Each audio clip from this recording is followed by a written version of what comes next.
자, 오늘 우리가 읽은 이 사도행전 18장, 오늘은 12절 이후부터를 읽었는데, 사도 바울이 2차 전도 여행 때에 고린도에서 이제 복음을 전한 그런 내용의 일부를 이제 오늘 이 본문이 기록을 하고 있습니다.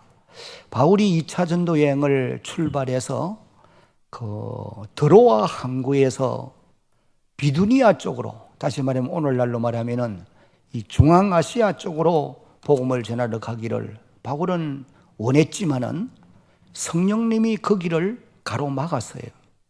그리고는 환상 가운데서 에게의 건너편에 마게도냐, 지금의 유럽 대륙, 이곳에서 한 사람이 환상을 통해서 건너와서 우리를 도와달라, 그렇게 이제 요청을 하게 되었고, 바로 그것이 성령 하나님이 사도 바울을 인도하는 하나의 계시였던 것입니다. 그래서 바울이 에게아를 건너서 마게도냐의 첫 성인 빌립보에 들어가 복음을 전해서 루디아라고 하는 여인의 집에 머물면서 이제 빌립보 교회를 세운 이런 기록을 이제 우리가 볼 수가 있었고, 이제 그 길을 떠나서 데살로니가로 내려가서 복음을 전합니다. 얼마에 한 3주간 복음 전했는데 유대인의 박해로 인해서 베레아 지방으로 피하게 되었고, 이 베레아 사람들은 마음이 열려 있어요. 그래서 바울이 복음을 전하면은 데살로니가 사람들과 비교할 수 없을 만큼 바울의 말을 경청하고 겸손히 하나님의 말씀을 받아들였던 것입니다. 그래서 허다한 기부인들도 예수를 믿게 되었고, 또 많은 사람들이 주께로 돌아오는 이런 역사가 일어났던 것입니다. 그런데 역시 이제 또 저 데살로니가에서부터 유대인들이 몰려와서 핍박을 하므로 베레아 사람들이 바울을 한 320km 떨어진 저 남쪽 그리스의 지금 수도인 아테네, 그 당시로 말하면 이제 아덴, 학문의 도시이기도 하고 여러 가지 지식이 최고의 문명이 발전한 이런 지역으로 이제 배로 이 바울을 그곳으로 이제 모셔가서 아덴에서 복음을 전하는 이런 놀라운 역사가 있게 되어졌던 것입니다. 그리고 이제 이 아덴에서 복음을 전하다가 거기서 한 30여 킬로 떨어져 있는 이 고린도, 지금은 이제 그 고린도 운하가 놓여져 있는데 이 고린도 지방으로 가서 복음을 전하게 되었던 겁니다. 이 고린도 지방은 성지순례를 하면은 이곳을 갈 수 있어요.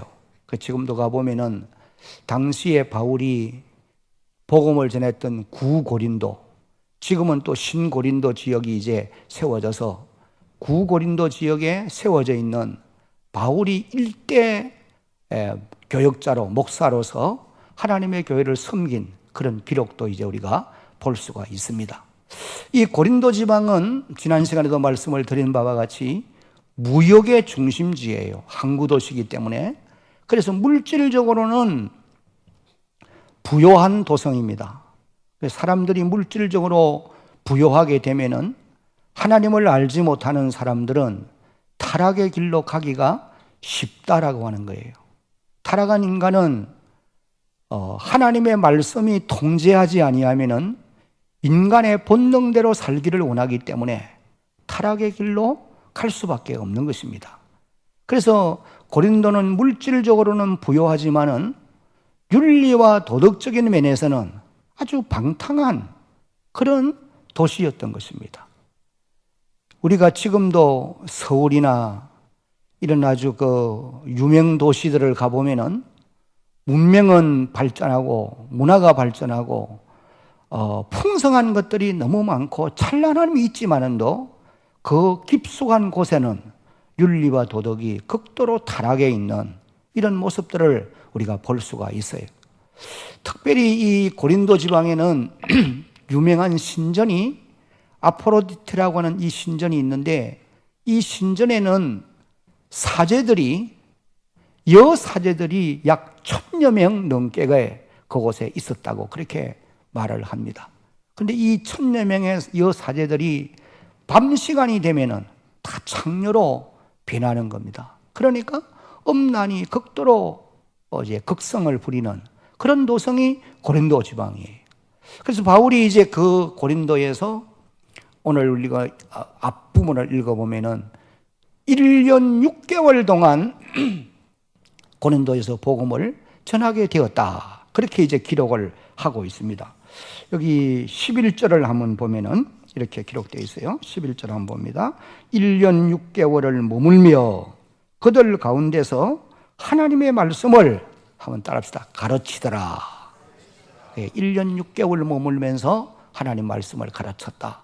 아무리 윤리와 도덕이 무너진 이런 곳이라 할지라도 하나님의 말씀이 전파되어지면은 말씀을 받는 사람들의 영혼은 살아나게 되어 있고, 사람의 영혼이 살아나게 되면은 윤리와 도덕이 회복되어지는 줄로 여러분 믿어야 되는 것입니다. 우리가 윤리와 도덕이 타락하는 이유는 우리의 영혼이 사단에게 종노릇하며 가기 때문에, 사단은 근본적으로 악한 자이고 타락한 자예요. 거짓말쟁이고 거짓의 압이고. 그러나 성령 하나님은 모든 면에 우리로 하여금 깨끗하고 정결하고 순결하게 살아가도록 만드는 그런 영이 성령님이시거든요. 그러니까 거듭난 하나님의 백성들은 성령이, 하나님의 말씀이 다스리기 때문에 윤리와 도덕이 회복되어지게 되어 있는 것입니다.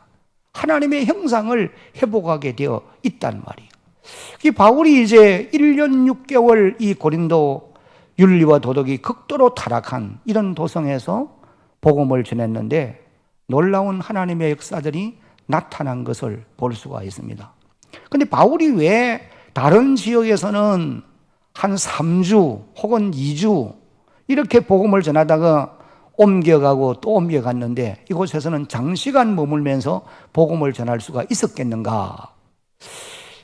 그 이유는 하나님이 이 바울에게 환상을 통해서 찾아와 주셔서, 그리고 바울에게 주신 말씀이 있었기 때문에, 그 말씀 때문에 이제 사도 바울이 1년 6개월을 그곳에 머물게 되었다라고 하는 것을 우리가 알게 되어지는 것입니다. 하나님이 환상을 통해서 바울에게 주신 말씀이 어떤 내용이냐 하면은 9절로 10절의 말씀이에요. 한번 같이 읽어봅니다. 시작. 밤에 주께서 환상 가운데 바울에게 말씀하시되 두려워하지 말며 침묵하지 말고 말하라. 10절의 시작. 내가 너와 함께 있음에 어떤 사람도 너를 대적하여 해롭게 할 자가 없을 것이니 이는 이 성중에 내 백성이 마름이라 하시더라. 아마 바울이 이 고린도 지방에서 복음을 전할 때에 심적으로 위축을 많이 느꼈던 것 같아요. 왜냐하니까 윤리와 도덕이 무너지면은 폭언이 성행하고 폭력이 난무하는 그런 곳이 이제 타락한 도성에 나타나는 특징 중에 하나란 말이에요.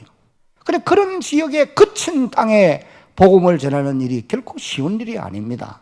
그래서 우리가 고린도전서 2장을 읽어보면은 바울이 고린도에 머물 때에 심히 두렵고 떨렸다, 그런 표현을 한 것을 우리가 볼 수 있어요. 그랬더니 하나님이 이제 이 바울에게 환상 중에 찾아와서 일러준 말씀이 바로 조금 전에 우리가 읽은 9절로 10절의 말씀이에요. 하나님이 환상 중에 바울을 찾아와 만나서 하신 말씀이 무엇이냐 하면은 9절에 다시 띄워보십시오.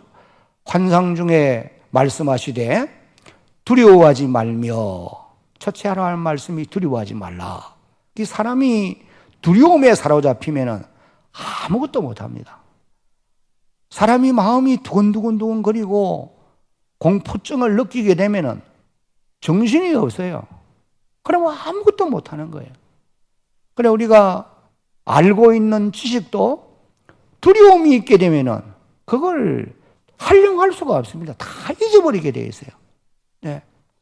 그러니까 하나님이 바울에게 제일 먼저 하는 말씀이 너 두려워하지 말아라 라고 말씀을 이제 하시면서 그 다음에 뭐라고 그래요? 침묵하지 말고 담대하게 그들에게 복음을 전해라. 그 말씀이 침묵하지 말고 말하라. 때를 넣든지 못 넣든지 항상 그 일에 내가 힘써라. 이 말씀이.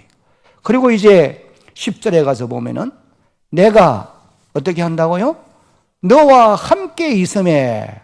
이 말씀이 오늘 우리 성도들에게도 큰 위로의 말씀일 뿐 아니라 당시 사도 바울에게도 엄청난 위로의 말씀이었을 것입니다. 하나님이, 주님이 바울과 함께 계신다. 내가 너 옆에 함께 동행하고 있지 않느냐. 내가 너를 지키고 너를 보호하고 너를 인도한다. 너와 함께 있음에 라고 말씀을 하시고 계세요.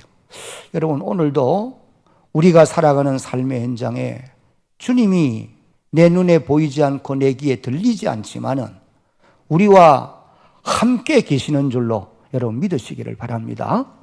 때로는 그의 천사를 여러분 가까이 보내어서 환난에서 지키고 위험한 일을 만날 때 건져내 주시고 어떤 상황 가운데서도 하나님이 하나님의 백성들을 보호하시고 계신다라고 하는 사실이. 그 다음에 이제 10절 또 중간 부분에 보니까 이렇게 기록했어요. 그냥 띄워두십시오. 어떤 사람도 너를 대적하여 해롭게 할 자가 어떻다고 그랬어요? 없다. 왜? 하나님이 내가 너와 함께 너를 보호하는데 누가 감히 너를 건드릴 수 있겠느냐? 어떤 사람도 너를 대적하지 못한다. 그렇게 이제 말씀을 하시면서 마지막 문장에 보니까 이 고린도 성 중에, 성 안에 한번 따라합시다. 내 백성이 많음이라. 이 고린도 성 안에 내 백성이, 하나님의 백성이 되어야 될, 복음을 받아야 될 이런 사람들이 많이 있다는 거예요. 바울이 고린도에 장시간 머물러야 되는 이유가 무엇이냐? 그곳에 윤리와 도덕이 극도로 타락하고 사람들이 살기에 아주 힘든 그런 곳이지만은 그곳에 구원받아야 될 하나님의 백성이 많이 있기 때문에 내가 이곳에 머물러 있어야 된다. 그리고 복음을 전해야 된다. 그렇게 이제 말씀을 하시는 겁니다. 여러분, 오늘도 우리가 살아가고 있는 이 연산 8동 9동 지역에 구원받아야 될 하나님의 사람들이 많이 있음을 여러분 믿으시기를 바랍니다. 내 눈에는 보이지 않고 내 귀에는 들리지 않고 내가 하나님의 백성이 될, 구원받아야 될 사람이 누구인지를 분별할 수는 없지만은 하나님이 구원 주시기로 작정되어 있는 이런 사람들이 오늘 이 지역 사회 안에 많이 있다는 거예요. 여기에 대한교회가 머물러야 될 이유가 어디에 있느냐? 그들에게 구원의 복음을 전해야 될 도구가 필요하기 때문에 이곳에 하나님의 교회가 있어야 된다.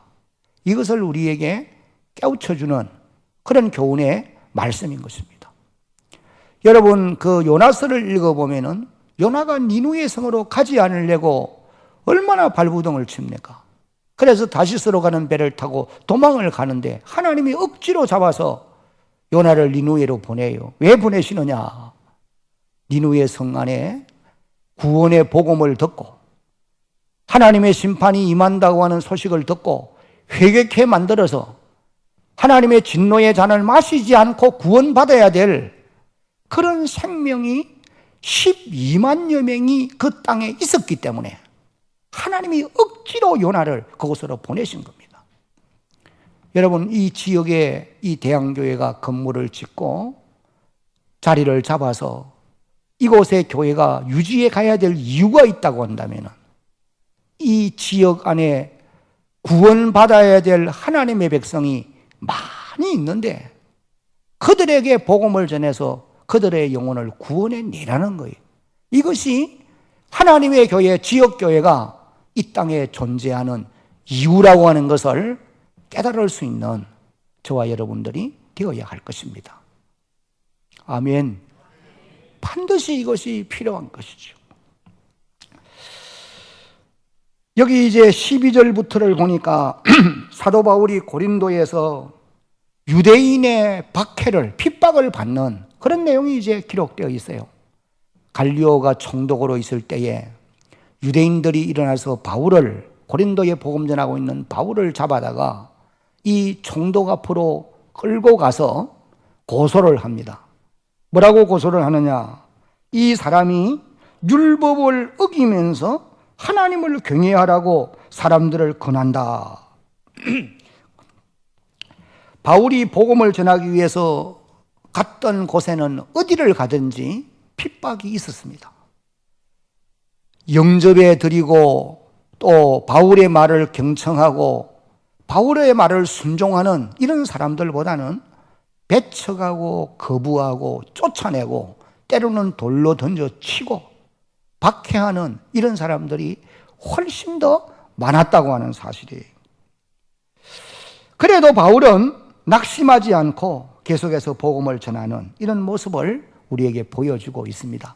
오늘 우리들도 마찬가지입니다. 여러분들이 화요일 오전 시간이면은 교회에서 모여서 기도하고 그리고 이제 지역사회에 나가 복음을 전하는데 여러분을 통해서 교회에서 전하는 이 전도지를 받거나 복음을 듣는 사람들 가운데 긍정적인 반응을 보이는 사람들보다는 부정적인 사고를 가지고 부정적으로 대하는 이런 사람들이 훨씬 더 많은 거 우리가 다 경험해 볼 수 있는 일들이에요. 그러면은 그 사람들이 거절하고 부정적으로 대한다고 해서 우리가 쉬고 있어야 되겠느냐? 그렇지 않잖아요. 바울이 핍박하는 곳에서도 끝까지 복음을 전하는 것과 같이 오늘 하나님의 교회도 반드시 그렇게 해야 된다고 하는 것입니다. 고소하는 유대인들에게 대해서 바울이 14절부터를 보면은 변명을 하려고 합니다. 이 사람들이 고소하는 내용이 잘못된 것이다라고 바울이 변명을 하려고 하니까 총독 갈리오가 아주 유명한 말을 해요. 여기 이제 14절부터 기록되어 있는데 바울이 입을 열고자 할 때에 갈리오가 유대인들에게 이르되 너의 유대인들아 만일 이것이 무슨 부정한 일이나 불량한 행동이었으면 내가 너의 말을 들어주는 것이 옳거니와 15절 다 같이 시작 만일 문제가 언어와 명칭과 너의 법에 관한 것이면 너희가 스스로 처리하라. 나는 이러한 일에 재판장 되기를 원하지 아니하노라 하고 16절 시작 그들을 법정에서 쫓아내니 17절 모든 사람이 해당장 소소네네를 잡아 법정 앞에서 때리되 갈리오가 이 일을 상관하지 아니하니라. 갈리오가 총독 갈리오가 유대인들의 바울에 대한 고소 내용을 듣고 하는 말이 바로 이 말이에요. 너희들의 고소하는 내용이 내가 들어보니까 만약에 바울이 윤리와 도덕적으로 문제가 있고 무슨 잘못을 행한 것이 드러나면은 내가 재판관으로서 총독으로서 마땅히 너희들의 고소를 들어서 이를 심판해야 되겠지만은 내가 보니까 언어와 명칭과 너의 법, 여기서 말하는 너의 법이라는 말은 유대인의 법이면 율법입니다. 종교예요. 유대인들은 유대교, 율법을 중심으로 유대교를 따르는 것이고 바울이 전하는 것은 기독교라는 말이에요. 예수가 그리스도라. 그의 죽음과 부활을 통해 우리가 구원받는다. 이걸 전하는단 말이에요. 이 종교의 문제예요. 그래 내가 바울이 그런 문제는 너희 스스로가 해결하라. 그리고는 이제 유대인들을 그 법정에서 다 쫓아내 버렸다. 그렇게 이제 기록을 합니다. 총독 이 갈리오는 정치하는 정치인입니다. 나는 정치하는 정치인으로서 너희들의 종교 문제에 참관을 해서는 안 된다고 생각한다. 그런 의미이기도 하고 나는 그런 일에 참관하지 않겠다. 그런 이제 말씀이기도 한 것입니다. 갈리오의 판단은 옳은 판단이죠. 정치가 종교를 간섭하기 시작하면은 그건 안 됩니다. 또 종교가 정치를 좌우해서도 절대로 안 돼요. 반드시 이것은 분리입니다. 성경이 그것을 우리에게 말씀하고 있어요. 그래서 우리가 고린도전서 6장을 읽어보면 고린도 교회 성도들 가운데 어떤 사람들은 교회 안에서 일어난 그런 신앙생활을 함께 하다가 서로 문제가 생겨서 일어난 이런 문제를 세상 법정에 고소를 한 일이 있었어요. 그래서 바울이 그들을 책망하지 않습니까? 도대체 너희들 가운데 교회 안에서 일어난 그런 일들을 해결해 줄 만한 지혜 있는 사람이 그렇게도 없느냐?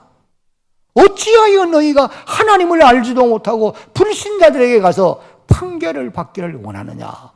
그러면서 고소한 일에 대해서 책망하는 이런 내용을 우리가 고린도전서 6장을 보면 읽을 수 있어요. 오늘 우리가 살아가고 있는 이 사회가 이 사회 속에 교회들이 참 큰 문제 중에 하나가 교회 안에 성도들끼리 무슨 문제가 생기면은 자기들끼리 해결하려고 노력하지 않고 교회의 질서를 따라서 당회가 질의하고 안 되면은 노예가 그 위에 총회가 다스리는 법에 의해서 해결해 가야 되는데 이걸 벗어나 가지고 사회법정에 고소하는 거예요. 그러면 세상 판사나 검사들은 하나님을 모르는 사람들이에요. 그들은 세상 법을 기준으로 판결하는 겁니다. 그래서 하나님의 영광을 가리우는 이런 일들이 지금 한국 교회 속에 사실 너무 많은 거예요.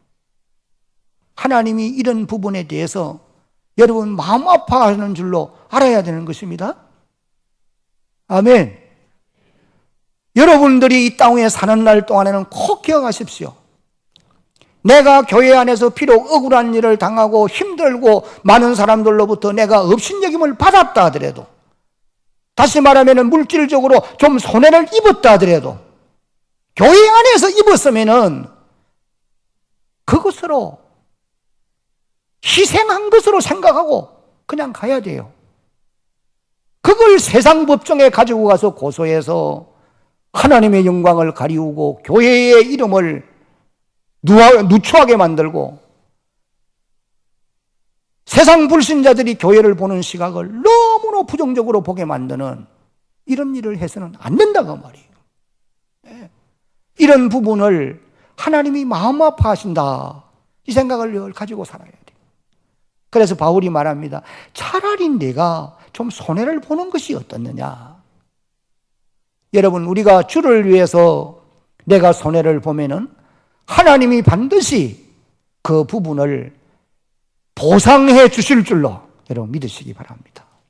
이것이 성경의 가르침이에요.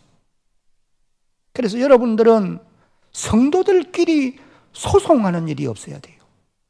그래도 감사한 것은 대한교회가 출발해서 이제 금년이 36년째인데 제가 이 하나님의 교회를 섬기면서 그런 문제가 없었던 거 하나님의 은혜인 줄로 압니다. 앞으로도 그렇게 가야 돼요. 그리고 또 교회가 평안하여 든든히 서가야 되지, 분쟁하며 가면은 교회는 교회의 본질을 잃어버리는 겁니다. 네. 자, 여기 이제 18절로 22절을 보면은 바울이 2차 전도 여행을 마치고 그를 파송한 안디옥 교회로 이제 다시 돌아가는 그런 내용이 이제 여기 기록이 되어져 있습니다.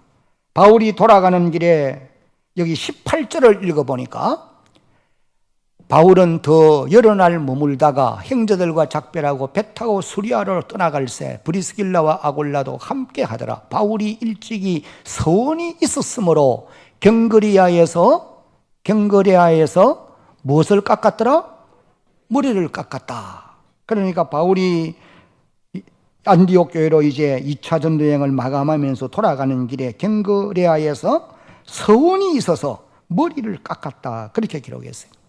무슨 서원인지는 성경이 밝히지 않으니까 우리가 정확하게 알 수는 없습니다. 그러나 우리가 분명히 알 수 있는 것은 마음에 새로운 각오와 결심을 하는 모습인 것은 틀림없는 사실이에요. 여러분, 우리가 이 세상에 살면서 하나님 말씀에 바로 순종하며 살고 주의 뜻대로 살겠다고 마음에 새로운 각오와 결심을 가질 필요가 우리에게 있는 것입니다. 여러분들도 그런 각오한다고 해서 집에 가서 머리를 깎지는 마세요. 예. 제가 청년 때에 우리 담임 목사님이 머리를 박박 깎았더라고요. 예. 그때 이제 마침 또 이제 제가 결혼을 할 때인데 머리를 박박 깎아 있는 거예요.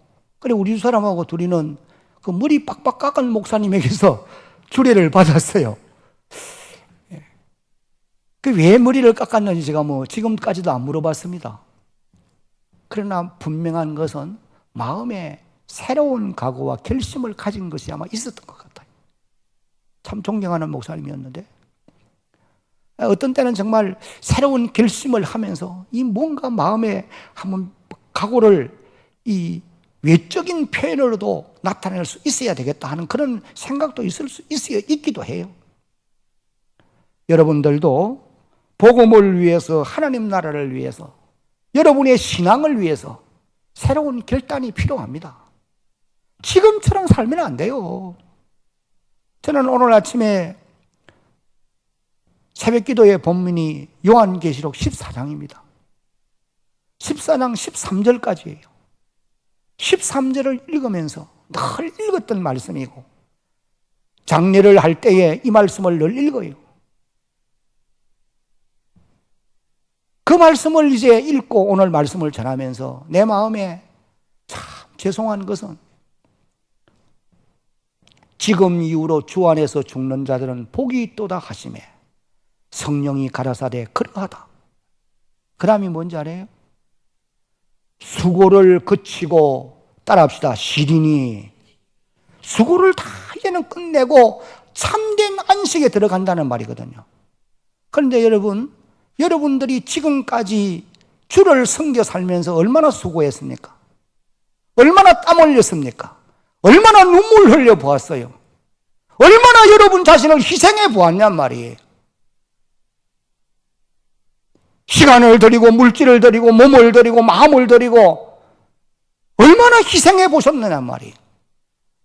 주를 위하여 수고하지 못한 사람들은 참된 안식의 자리에서 쉴 자격이 없어요. 정말 수고의 땀을 흘린 사람들이 안식의 자리에서 쉼을 얻을 수 있는 그런 복을 누리게 되는 줄로 여러분 믿으시기를 바랍니다. 거기 요한계시록 14장 1절부터 12절까지를 쭉 읽어보면은요, 거기 주 안에서 자는 자, 예수 안에서 죽는 자들은 그 사람들이 어떤 사람이냐면은 14만 4천이에요. 하나님의 구원받은 14만 4천 명. 그들의 이마에 하나님의 어린 양의 표가 있고 그들이 환난을 통과하고 모든 환경 속에서도 믿음으로 인내하고 세상에 많은 사람들이 우상에게 경배하고 짐승에게 표를 받아서 자유롭게 매매하며 그들 나름대로 부귀영화를 누리며 사는데 이 14만 4천들은 믿음 지키기 위해서 고난의 골짜기로 통과하면서 눈물의 골짜기를 지나가면서 힘든 인생을 살았단 말이에요. 그 주를 위해 희생한 겁니다.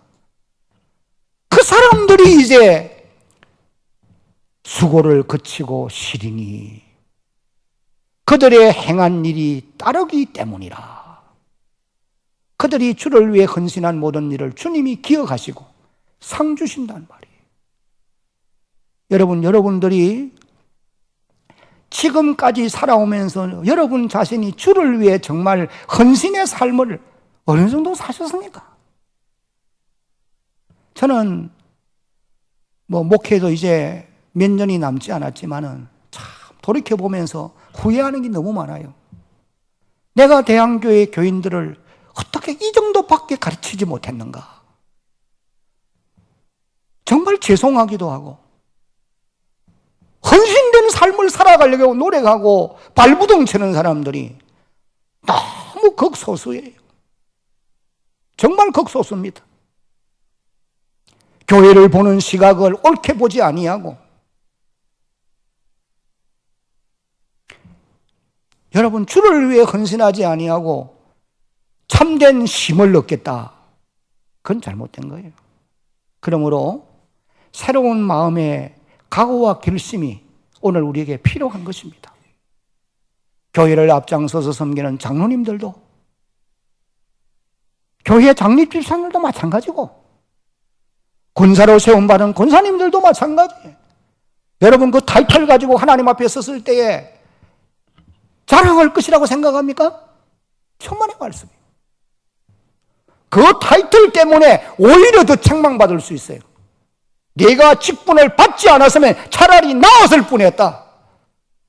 그러나 받았으니 거기에 맞는 삶을 네가 왜 살아야 될 거 아니냐는 거예요. 저는 목사가 아니에요. 내가 자책하는 것은 내 살아온 삶이 지금 나타나고 있는 현상이거든요. 예. 나타나고 있는 이 현상이란 말이에요. 이걸 보면서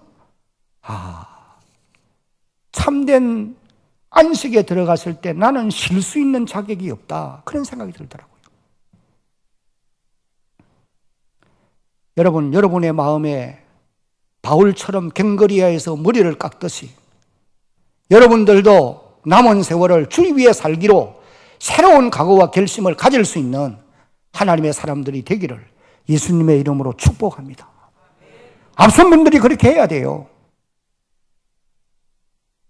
만약에 그렇게 살지 못하겠거든 겸손하게 내려놓으세요. 내려놓아요. 그것이 하나님 앞에 올바른 일입니다. 제가 여러분 지금 책망하는 거 아닙니다. 내 마음에 있는 너무 안타까움을 지금 여러분에게 말씀을 겸손히 드리는 겁니다. 모든 책임은 먼저 제게 있어요. 왜? 네가 왜 가르치지 않았느냐예요.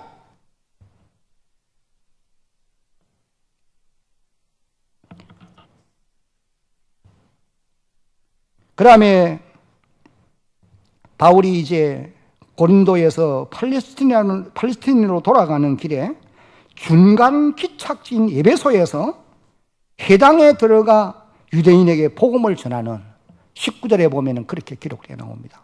에베소에 와서 그들을 거기 머물게 하고 함께 동행하는 사람들 아굴라와 브리스길라 이런 사람들은 머물게 하고 자기는 회당에 들어가서 유대인들과 뭘 했어요? 변론하니 그렇게 기록합니다.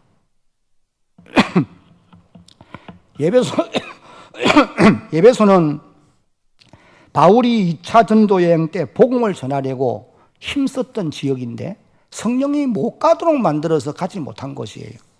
그런데 이제 바울이 예루살렘으로 돌아가는 길에 짧은 시간에 이 회당에 들어가서 이제 유대인들에게 복음을 전했던 것입니다. 그랬는데 그 결과는 성과가 아주 좋았던 것 같아요. 그래서 20절을 보면은 여러 사람이 더 오래 있기를 청하되 그렇게 기록했어요. 더 우리와 함께 여기 있으면서 우리에게 말씀을 가르쳐 달라 그런 부탁이죠.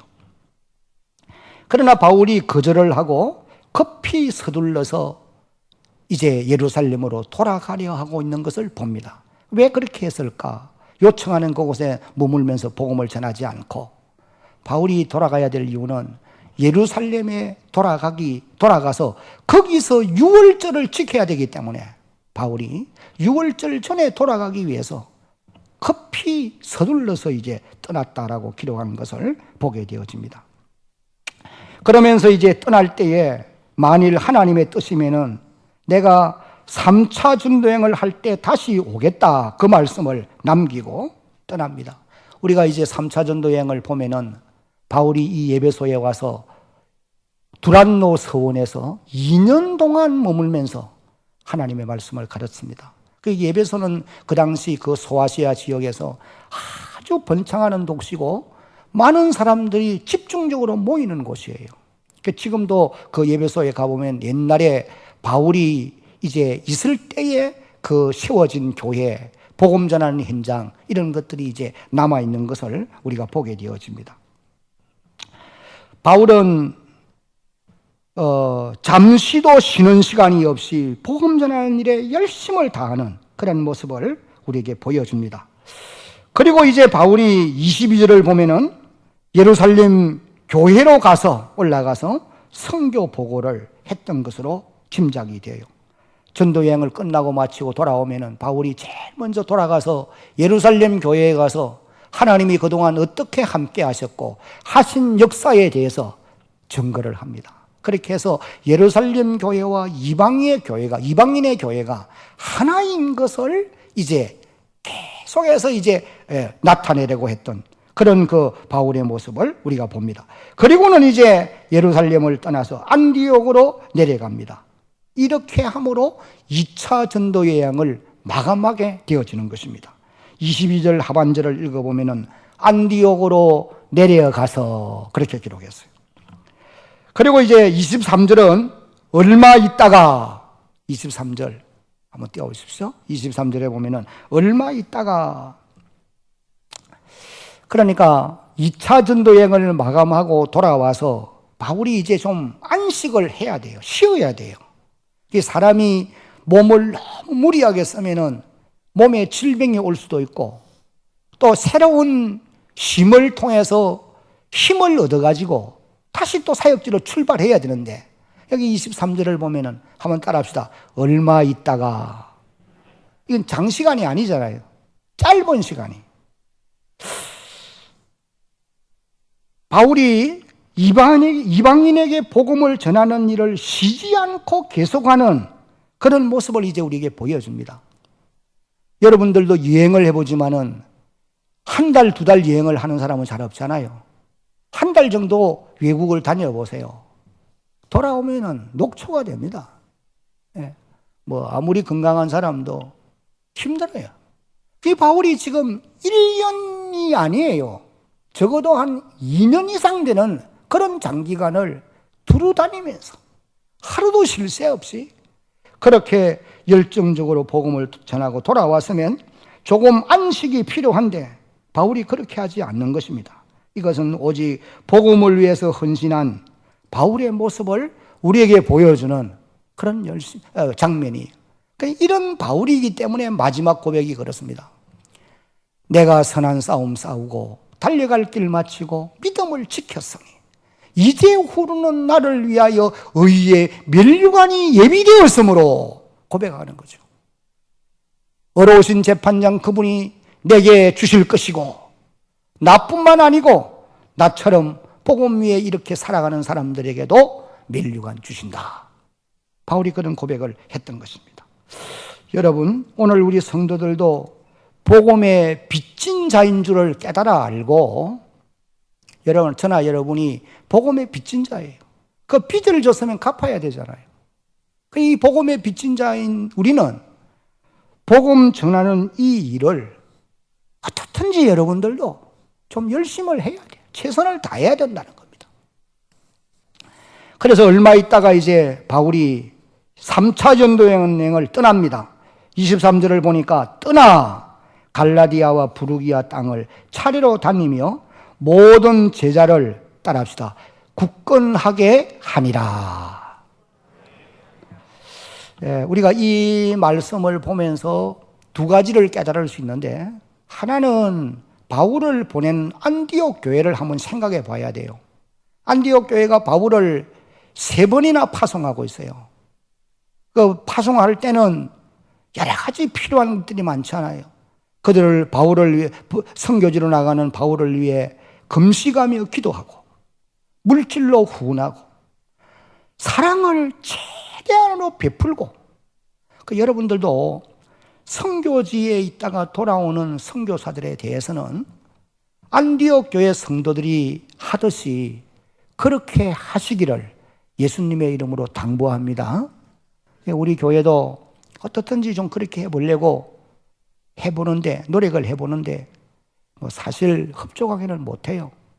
이번에 우리 홍정원 선교사 또 돌아와서 오고 가는데 경비도 필요하고 하는데 우리가 헌금했던 것이 한 140만 원 정도 나왔더라고요. 그래서 10만 원 더 교회 재정에 해서 150만 원 이제 만들어 주었어요. 그가 이제 또 기쁨으로 돌아가서 우리가 가지 못하는 그 현장에서 일할 수 있게 만드는 것, 이것이 교회가 해야 될 본질인 줄로 깨달으시기를 바랍니다. 그래서 교회가 복음을 위하고 구원의 복음을 전하는 이 일을 위해서 교회가 존재해야지 다른 목적으로 존재하면 안 된다는 거예요. 그리고 여기 이제 바울이 3차 여행을 떠날 때에 이 3차 전도 여행은 한번 따라합시다. 양육하기 위함이었습니다. 사람을 구원하는 일도 중요하지만도 양육하는 일은 더 중요한 것입니다. 복음을 전해서 생명을 구원하는 일이 중요한 일이에요. 그러나 한 걸음 더 나가서 그들을 하나님의 사람으로 잘 키우는 일은 더더욱 중요한 거예요. 그런데 구원은, 예수 믿어 구원은 받았지만도 제대로 양육이 안 되면은 이게 거침돌이 될 수 있어요. 이런 거침돌 하나가 교회 안에 박혀 있으면은 거기에 걸려 넘어지는 사람들이 너무도 많을 수 있다는 겁니다. 그럼 많은 사람을 실족시킬 수 있어요. 바울이 3차 전도 여행을 떠나면서는 그의 마음속에 내가 복음을 전하여 세운 그 교회를 다니면서 그들의 신앙을 굳건하게 해야 되겠다. 이것이 이제 3차 전도 여행을 떠나면서 마음에 다진 결심이에요. 그 사람은, 성도는 따라합시다. 양육이 없으면 결코 자라지 않습니다. 스스로 자란다. 절대로 아닙니다. 키워야 자라야 돼요. 어린애 낳았는데 스스로 자랍니까? 부모가 정성을 다해 돌아봐야 자라요. 교회 성도도 마찬가지입니다. 예수 믿고 구원받고 하나님의 교회로 돌아왔으면 가만 내버리면 자라느냐? 자기 마음대로 자랄 수 있어요. 거침돌 될 수가 있습니다. 하나님의 말씀으로 양육해야 제대로 자라게 되는 줄로 여러분 믿어야 돼요. 근데 우리 교인들 가운데는 이 양육받는 일을 자꾸 피하여 간단 말이죠. 그리고 이 일이 참으로 중요한 일이에요. 그래서 예수님께서도 지상명령으로 주신 명령이 마태복음 28장에 보면은 19절에 그러므로 너희는 가서 모든 민족을 제자로 삼아 아버지, 아들, 성령의 이름으로 세례를 베풀고 내가 너희에게 분부한 모든 것을 가르쳐 지키게 하라. 마지막 문장 시작. 볼지어다 너희와 항상 함께 있으리라 하시니라. 여기 제일 중요한 말이 제자를 삼으라는 말이거든요. 제자는 어떤 제자냐? 배운 하나님의 말씀을 실천하는 자리에까지 이르는 성숙한 성도를 말하는 거예요. 하나님의 말씀을 순종하는 자리에까지 자라도록 양육해라는 거예요. 가르치라는 거예요. 하나님이 우리에게 성도를 가르치도록 하기 위해서 하나님의 말씀인 성경을 주셨거든요. 그 성경이 가르치기만 하면 어떤 결과가 오느냐? 하나님의 사람으로 자랍니다. 디모데후서 3장 16절에 모든 성경은 하나님의 감동으로 된 것으로 성경의 기능은 교훈하고 책망하고 바르게 하고 의로 교육하기에 유익하기 때문에 하나님의 말씀을 잘 가르치기만 하면은 하나님의 사람으로 온전하게 자라게 되어 있다는 거예요. 그렇게 된 다음에 온전한 일을 행할 수 있는 능력도 가지게 되어진다. 성경의 기능이 그래요. 그러니까 하나님 말씀을 배워야 돼요. 양육해야 돼요. 이것이 교회가 해야 될 아주 또한 중요한 일입니다. 그 다음에 또 한 가지가 이 말씀을 가르칠 수 있도록 하나님이 교회에 직분자들을 세웠다. 에베소 4장을 읽어보면 11절 12절에 교회의 머리 되신 주님이 어떤 사람은 사도로, 어떤 사람은 선지자, 어떤 사람은 복음 전하는 자, 어떤 사람은 목사와 교사 하나님이 삼으셨는데 왜 삼으셨느냐? 12절 같이 읽어봅니다. 12절 시작. 봉사의 일을 하게 하며 그리스도의 몸을, 이 말씀을 여러분 잘 기억해야 돼요. 성도를 온전하게 하며, 이 말은 성도를 성숙하게 만들라 그 말이거든요. 자라게 만들어야 된다는 거죠. 그 다음에 무슨 일을 하게 해요? 봉사의 일을 하게 하며, 그 다음에 그리스도의 몸을 세워야 된다. 요건 딱 순서대로 해야지 거꾸로 하면 안 됩니다. 처음 예수 믿고 들어온 사람을 봉사의 일을 시키면 안 돼요. 그러나 여러분들도 세상에 좀 이름도 있고 똑똑하기도 하고 뭐 하여간 이런 사람들이 예수 믿으러 교회에 들어왔을 때에 그런 사람들을 먼저 일을 시키면 안 됩니다. 봉사의 일을 하게 하면 안 돼요. 먼저 해야 될 일이 뭐냐? 온전케 하는 작업을 해야 돼요. 온전케 하는 작업이 뭐예요? 하나님의 말씀을 배우게 하는 일이에요. 그러니까 처음 오는 분은 무조건 새가족실에 들어가서 공부하게 하고 하나님 말씀을 배우도록 만들어 가야 돼요. 그리고 여러분들이 가르쳐야 돼요. 또 그렇게 한 다음에 무슨 일을 하게 해야 돼요? 한글 읽을 줄 모릅니까? 무슨 일을 하게 해야 돼요? 봉사의 일을 하게 해요. 섬겨야 합니다. 찬양대도 당회장 허락 없이 마음대로 같이 앉히면 안 돼요. 들어온 사람들 그냥 아유 차장대 하십시오. 왜 너 마음대로 해? 허락받아야지. 그러니까 시킬 사람을 시켜야 돼요. 봉사의 일을 하게 하는 것은 다음이란 거예요. 먼저는 양육하는 일이 잘해야 돼요. 알아야 옛날 사람들 말대로 면장을 할 거 아니에요. 모르는데 어떻게 해? 세상 지식 가지고 하는데 그러면 안 돼요. 그러니까 교회의 일은 반드시 순서가 있어요. 사람이 하나님의 사람으로 자꾸 자라게 만들어요. 물론 온전하게 자랄 수는 없어요. 자라게 하면서 그 다음에 봉사의 일을 하게 하고 그런 다음에 그리스도의 몸을 세우려 하십니다. 이거 교회를 세워간다는 말이거든요. 그래서 하나님의 말씀을 잘 가르치면은 좋은 일꾼으로 자라게 되는 것입니다. 그렇게 해서 이제 하나님의 사람으로 이 땅에서 한평생을 살아가게 만드는 거예요. 사도 바울이 3차 전도여행을 다니면서는 가르치는 이 사역을 이제 중점적으로 하는 것을 우리가 보게 되어지는 것입니다. 하나님의 교회가 어떻든지 이 바울의 열정을 우리가 배워서 마지막 때가 가까운데 어떻든지 구원의 복음을 열심히 전하고 또 이번에 새생명 초청 축제 기간 동안에 많은 구원받을 사람들이 이곳에 초청되어 오는 그런 역사가 있도록 여러분이 최선을 다해 헌신하시기를 예수님의 이름으로 당부합니다.